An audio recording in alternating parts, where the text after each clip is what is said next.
afternoon. First of all, Apostolos, I'm not a general loss prevention manager. My line manager in London wouldn't like this. I'm just in charge in Greece and in the area. And second, David, thank you very much.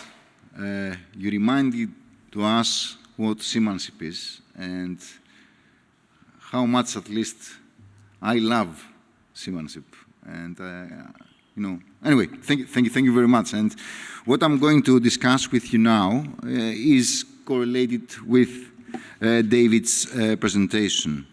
So let's see, digital horizons and human judgment, which is very important, and evolving vessel monitoring without losing seamanship, because this is something that actually we have to live with. So digital surge in shipping. The maritime digitalization is here and is here to stay, and it is expanding. And I would say not in many years from now, but shortly, this will double or maybe more. And technologies such as sensors, cloud analytics, etc., are now integral to modern operations. And I would say that we all seek of this, and we all want to update, to upgrade, to integrate our offices, our operations, in order to be able to monitor better. And why does it really matter to monitor?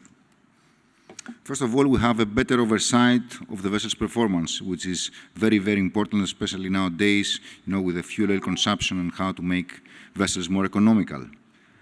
For sure, environmental compliance, we monitor all the indexes regarding emissions, what we throw overboard, etc. Of course, we can detect early anomalies, even from the office, and alert the vessel ourselves rather than awaiting the chief engineer to find out what's going on.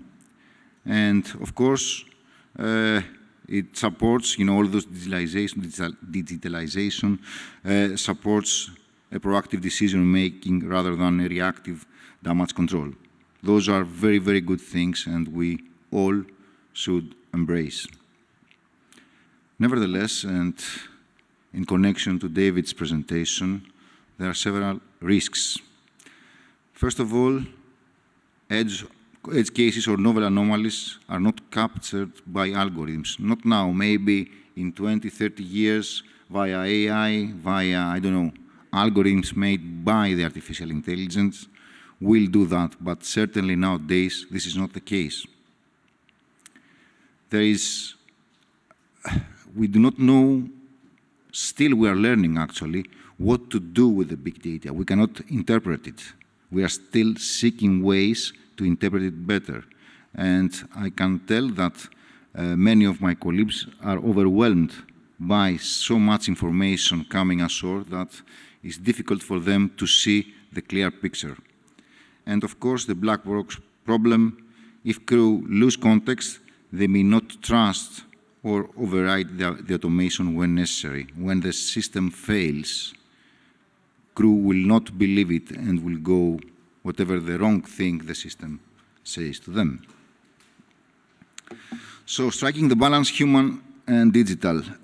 Before we go through the slide, I will tell you a story from the aviation industry. I'm pretty much sure that you may remember an accident at San Francisco airport 5 or 6 years ago when a Taiwanese Boeing, during landing, hit the tarmac accidentally. So the aft part, let's say, of the airplane was disconnected with the fatality of 2 persons, 2 teenage girls from China, I think. So anyway, when the investigators went to see what happened, they were astonished.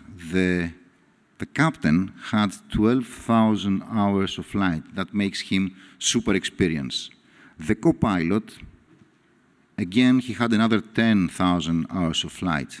Very experienced crew, especially with this kind of aircraft. Nevertheless, what they found out is that out of those 10,000 hours of flight, they had only 150 to 200 hours of physically landing an aircraft.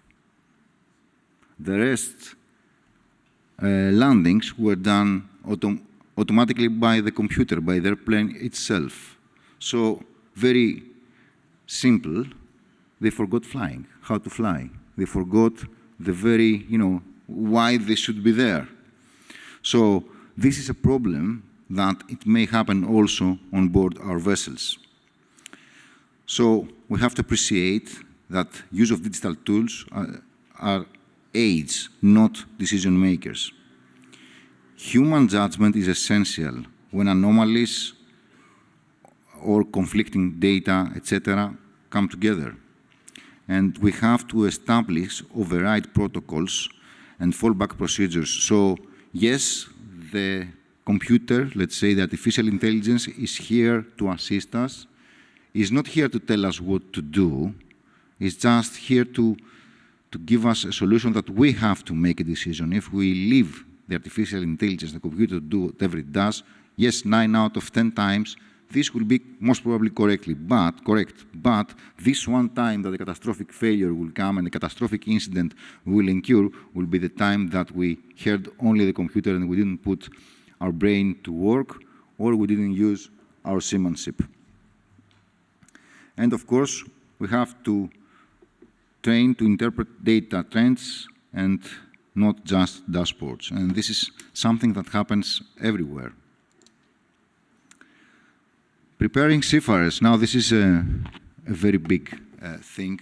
First of all, we lack seafarers, and this will continue towards the next 5 to 10 years.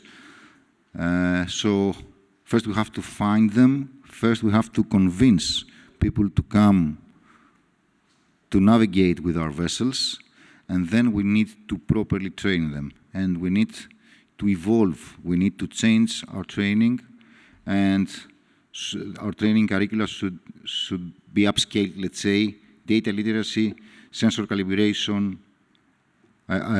interpretation. Nevertheless, we need also to teach them the old-fashioned good way. And I say good way because I was promoted from second officer to chief officer not because I knew how to load or to discharge a vessel, because I knew how to use the sextant. And when the ECDIS failed on board back then, nobody knew how to use the sextant, and the captain said that you are going to be promoted, and he sent the company, they transferred me to a vessel as a chief officer rather than a second officer, and I'm very proud of that because I was only 26 years old. So, of course, we need to include in our training mentorship. We need to include soft skills, as we say, and this is very trendy nowadays, soft skills, mentorship, etc. But it has grounds. People should not only learn how to use the ECDIS or how to load and discharge and stability, whatever. They need to be leaders on board ships. They need to be mentors.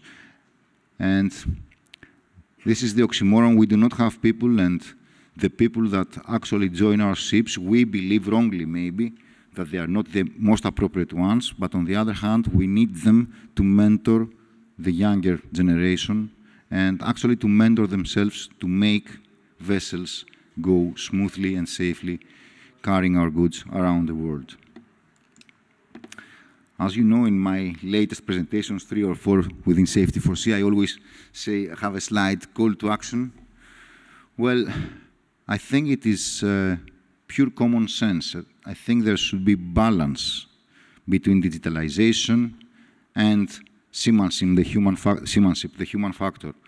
And this is where I want to focus. The rest is technicalities that you're going to find in all bibliography. And we need to believe into our crew members, and we need to mentor them properly. We need to consider them as part of our family in order for them to thrive with us. And please don't forget that the sea doesn't change, but how we watch it, how we deal with it, must evolve. Thank you very much.